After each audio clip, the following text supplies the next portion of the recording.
राधे राधे, जय श्री कृष्णा।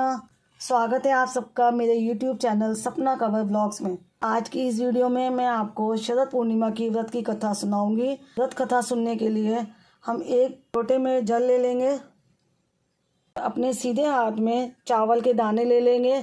खाली हाथ कभी भी कोई भी कथा नहीं सुनते हैं, तो हम अपने हाथ में चावल के दाने ले लेंगे। अब हम कथा शुरू करते हैं। प्राचीन समय में किसी नगर में एक साहूकार रहता था। उसकी दो बेटियां थी जिनकी धर्म कर्म में काफ़ी रुचि थी। अपनी इस रुचि के चलते वे दोनों पूरी श्रद्धा से शरद पूर्णिमा का व्रत किया करती थी। बस उन दोनों की आराधना में अंतर केवल इतना था कि बड़ी बहन अपना व्रत संपूर्ण करती थी और छोटी बहन व्रत को हमेशा अधूरा छोड़ देती थी। इस प्रकार कई वर्ष बीत गए और दोनों बहनों का विवाह हो गया। विवाह के पश्चात बड़ी बहन को एक सुंदर एवं स्वस्थ संतान की प्राप्ति हुई। वहीं छोटी बहन संतान सुख से अछूती रह गई। छोटी बहन को संतानें तो होती थी, लेकिन सभी संतानें पैदा होते ही मृत्यु को प्राप्त हो जाती थी। इस प्रकार अपनी संतानों को खोने से मानो छोटी बहन पर दुखों का पहाड़ टूट पड़ा हो। उसे समझ ही नहीं आ रहा था कि उसे यह दुख क्यों भोगना पड़ रहा है। अपने इस प्रश्न के उत्तर की खोज में वे अपने पति के साथ एक ऋषि के पास पहुंच गई और उनसे बोली कि हे मुनिवर, मैंने ऐसा क्या पाप किया है जिसके कारण मैं इतने समय से संतान सुख से वंचित हूँ।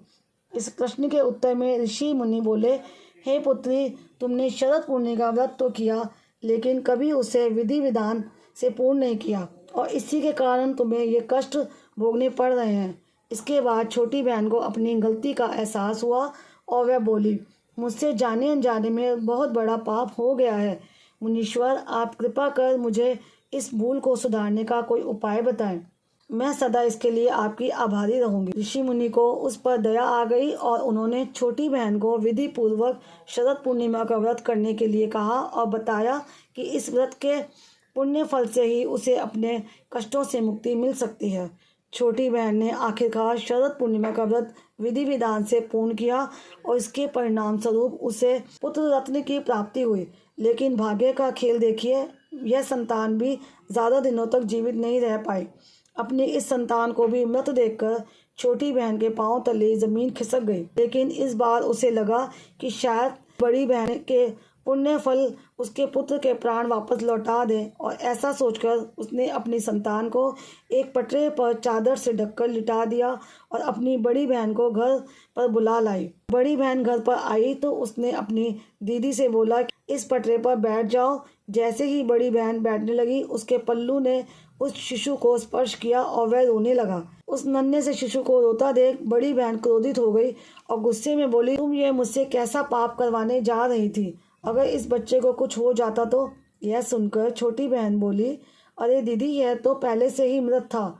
यह तो आपके भाग्य से जीवित हो गया है। आपने हमेशा शरद पूर्णिमा का व्रत विधि पूर्वक किया है और यह उसका ही फल है कि आपके पल्लू के स्पर्श मात्र से मेरी संतान जीवित हो गई है।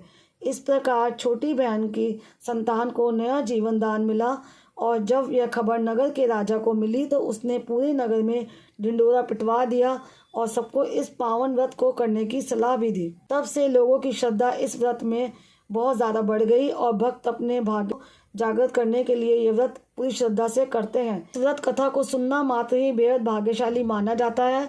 तो यह थी शरद पूर्णिमा की व्रत की कथा। कथा सुनने के बाद हाथ में रखे हुए चावल हमें भगवान जी के आगे छोड़ देने हैं और उम्मीद करती हूँ आपको शरद पूर्णिमा व्रत की ये कथा पसंद आई होगी।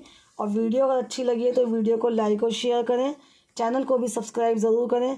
फिर मिलते हैं किसी और नई वीडियो के साथ। तब तक जय श्री राधे, जय श्री कृष्ण।